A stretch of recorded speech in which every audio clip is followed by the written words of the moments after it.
You are looking at Julian's pronunciation guide, where we look at how to pronounce better some of the most mispronounced words in the world, like this other curious word. But how do you say what you're looking for today?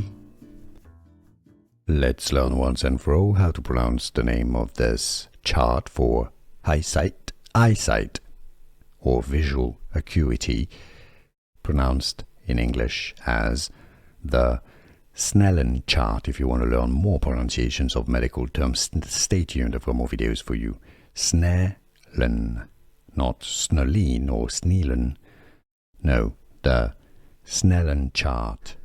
Here are more videos on how to pronounce more confusing words and names too many mispronounced. Like this video if you found it useful. I appreciate your support. I'll see you soon and thanks for watching.